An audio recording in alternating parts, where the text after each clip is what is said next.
결론부터 말하면 부총구 같이 지금 아주 핫한 창업을 시작한다. 이게 뭐 주식이나 코인과 같은데요. 이상하게 내가 들어가면 빠져. 이유는 모르겠어요. 장사도 투자도 모두 흐름의 선택인데 저는 매우 위험해 보여요. 이런 업종은 아주 위험한 함정이 있어요. 지금은 너도 나도 먹고 싶어 하고 심지어 국밥집에서도 부총쿠를 판매한다고 하는데 그 말 다 했죠. 하지만 정말 한순간에 지옥불로 떨어지는 현실을 피해주려면 오늘 제 영상 끝까지 보시고 망하는 창업 아이템을 걸러내는 방법을 꼭 알아가시길 바랍니다. 그럼 시작할게요. 안녕하세요. 장사의 구조입니다.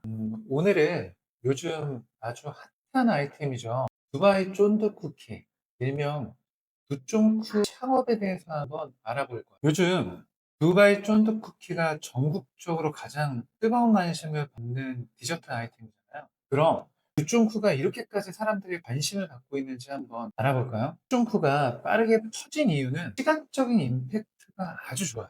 틱톡이나 릴스나 쇼츠 등 영상 플랫폼에 완벽히 맞아떨어지는 구조죠. 뭐 음식이 아니라 영상 소재로서 완성도가 높다는 뜻이거든요.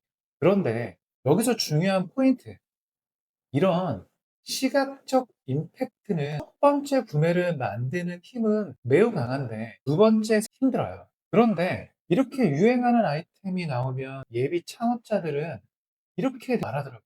아, 요즘 줄 엄청 서던데? 예전에 우리 탕후루 했었을 때랑 비슷한 거 아닌가? 지금이라도 나도 해야 되는 거 아니야?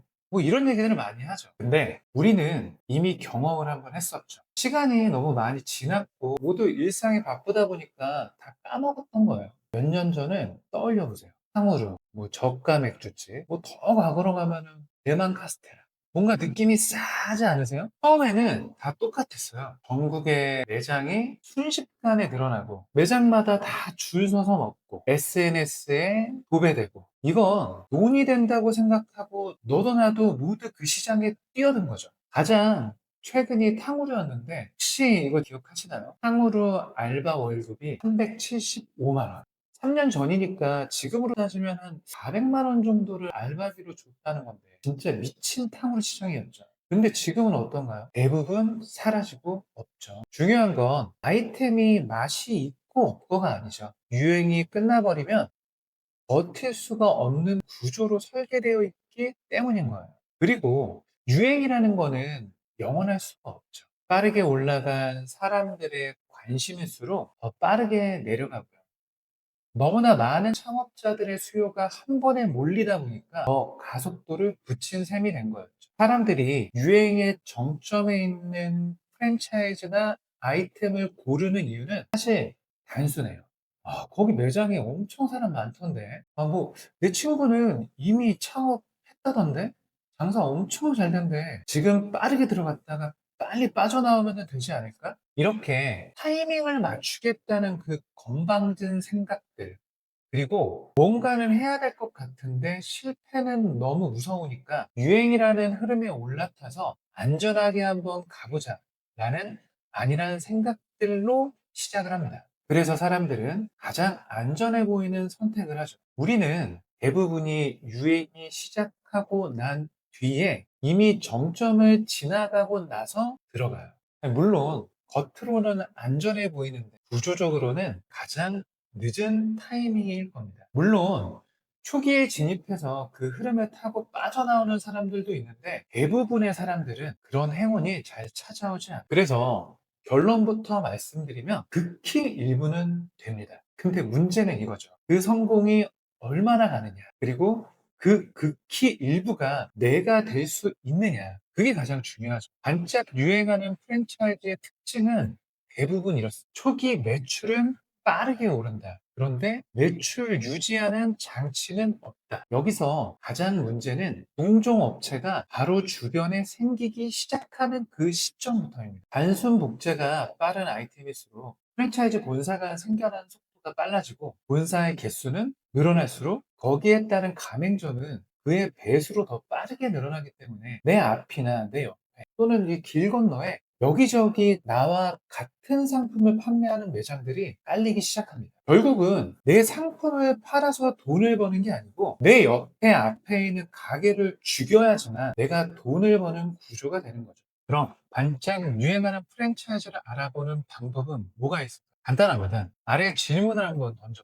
첫 번째, 이 아이템 유행이 끝나도 사람들이 다시 찾아올 이유가 있을까? 사진을 찍으러 오는 아이템인지 생활 속에서 반복 소비되는 아이템인지 이 부분을 한번 체크해 보면 됩니다. 두 번째, 지금 우리 동네 내 주변에 같거나 비슷한 상품을 파는 매장이 얼마나 깔려 있는지.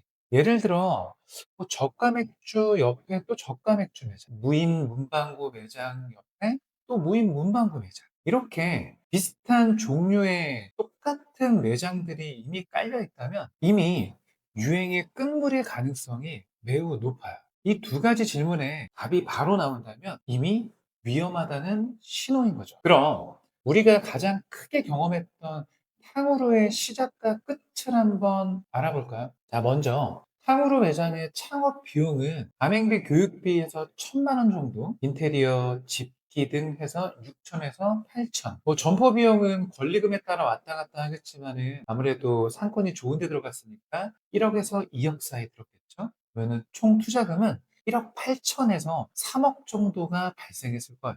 근데 투자 비용 대비 매출은 어땠냐면 오픈하고 첫 달에서 3개월까지는 월 3천에서 5천 정도. 이때 다들 이렇게 말해요. 야, 역시 잘 된다. 내 선택이 맞았다. 근데 문제는 6개월 차부터 상황이 달라졌습니다. 근처에 탕후루 매장이 급증을 했고요. 6개월에서 1년 이내에 폐점되는 매장들이 다수 생겨나기 시작했어요. 한 달에 60개 매장씩은 문을 닫기 시작했고 창업 전문가들은 피해야 되는 업종으로 탕후루를 지적하기도 했습니다. 그럼 가맹점에 비해 탕후루 본사는 얼마를 벌었을까요?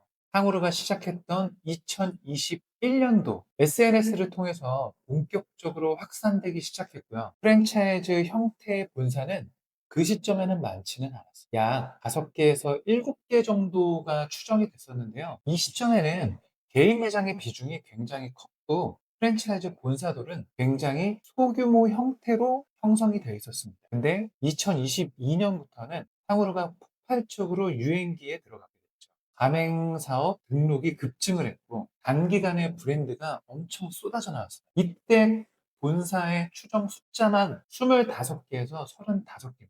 탕후루 앞에 글자 몇 개만 바꿔서 본사들이 계속해서 생겨났고요. 가맹점 모집 중심이었고 운영과 시스템은 굉장히 미흡했죠. 그리고 2023년부터 점점 붕괴하기 시작했습니다. 전국 곳곳에 탕후루 매장이 과열되게 많아졌고요. 동시에 가맹 본사의 브랜드의 정리가 시작됐습니다.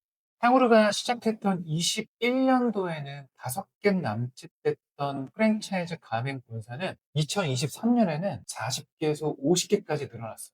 여기서 문제는 그중 지금까지 살아남은 본사는 극소수라는 거죠. 가게는 망했지만 본사는 이미 벌 만큼 벌었고 다음 아이템으로 넘어간 경우도 굉장히 많았습니다. 그럼 가맹점의 수는 얼마나 빠르게 늘어났을까요? 본격적으로 시작했던 2022년도 이때 추정되는 가맹점의 수는 600개에서 900개였어요. 개인 매장하고 프랜차이즈가 혼재되어 있었고요. 가맹점 수보다 오픈되는 속도가 비정상적으로 훨씬 빨랐었어요. 상권 분석 이런 거 전혀 없었고요. 학원가, 주택가, 그 어디든 탕후루 매장이 무차별적으로 입점되었던 거죠. 그리고 2023년 탕후루 가맹점 수가 정점으로 찍었을 텐데요. 이 시점에 최대 1,500개에서 2,000개까지 늘어났습니다. 정리를 하면은 탕후루 가맹점은 2022년도에 600개에서 900개 수준에서 불과 1년 남짓 되는 기간에 2,000개까지 늘어나게 됐죠. 그런데 중요한 건 이 숫자가 성공의 증거가 아니라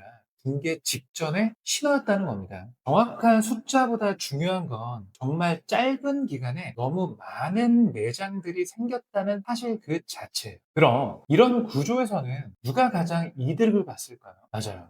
프랜차이즈 본사만 돈을 버는 구조였던 거죠. 본사의 수익 구조는 굉장히 단순했어요. 가맹비, 인테리어 비용, 그리고 입고되는 기기, 원재료 납, 즉 가맹점이 신규 개점 시 돈을 버는 구조라는 거죠. 여기서 가장 중요한 포인트, 가맹점이 오래 살아야 본사가 돈을 버는 구조가 아니었습니다. 그럼 좋은 아이템과 좋은 프랜차이즈를 알아보는 현실적인 기준은 뭐가 있을까요? 좋은 아이템과 좋은 프랜차이즈는 아래 네 가지 질문에 답이 되면 됩니다.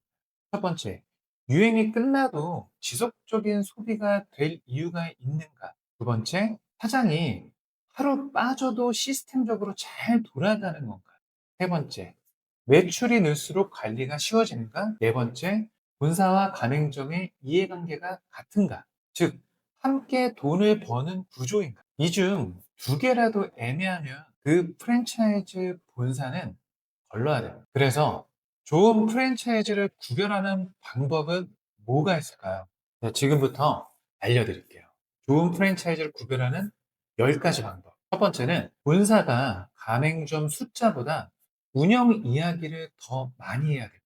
좋은 본사는 우리 몇 호점입니다. 뭐 100호점입니다. 뭐 200호점입니다. 이런 말보다 가맹점이 왜 오래 버티는지를 설명할 수 있어야 돼요. 단순히 숫자만 강조하면 확장해요. 두 번째, 잘 안 되는 가맹점의 이야기를 숨기지 않아야 된다. 진짜 좋은 본사는 회전하는 이유, 즉 실패의 사례를 잘 설명할 수 있어야 돼요. 뭐 무조건 다 잘 된다라는 말은 현실을 잘 모른다는 말과 같은 뜻이죠. 세 번째, 점주가 본사의 불만을 말할 수 있어야 된다. 점주가 본사를 무서워하지 않아야 돼요.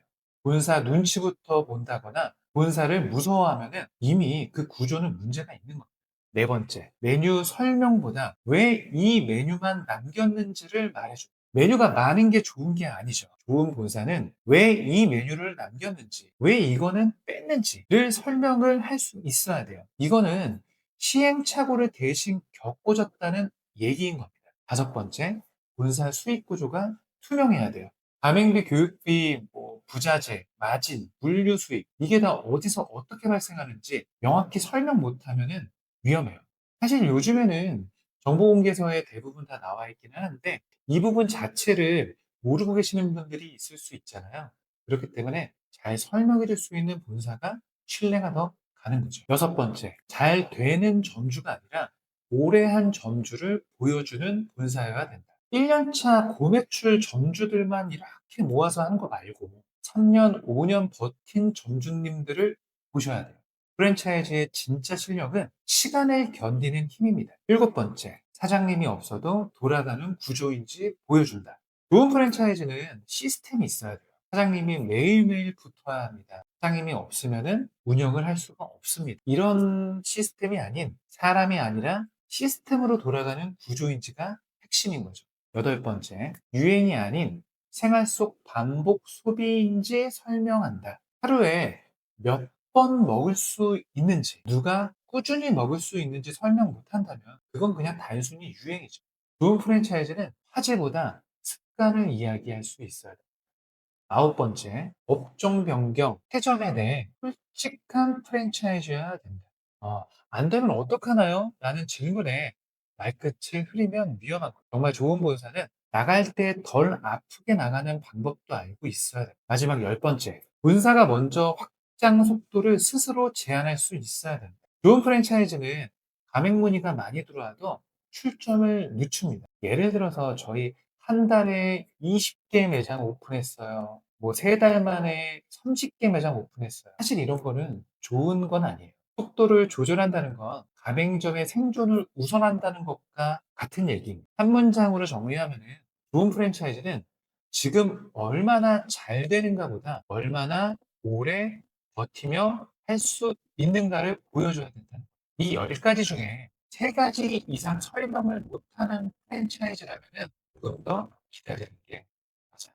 두바이 쫀득 쿠키가 문제도 아니고 탕후루가 문제도 아닙니다. 이 기준을 보면 지금 해야 될 사업 아이템과 프랜차이즈는 자연스럽게 좁혀지죠. 화려하지 않아도 조용히 오래가는 구조. 제가 저희 채널에서 계속 얘기하는 이유도 바로 그 지점입니다. 누쫑쿠가 별로다. 뭐 이런 거 하지 마라. 이런 게 아니에요. 즉, 장사를 하는 이유, 프랜차이즈를 하는 이유. 결국 내가 시간과 에너지를 쏟아 돈을 벌어서 소중한 곳에 사용하기 위함인 거죠. 그 중요한 결정을 단순히 유행만을 쫓아 너무 쉽게 결정하는 건 아닌가. 그렇다면 나한테 맞는 아이템은 뭐가 있을까? 이 부분을 정말 신중히 생각하시고 결정하는 데 도움을 드리고자 오늘 영상을 한번 찍어봤어요. 그래도 내가 장사의 아이템을 잘 못 고르겠다. 또는 내가 장사해도 되는지 잘 모르겠다. 이런 생각이 드시는 분은 제가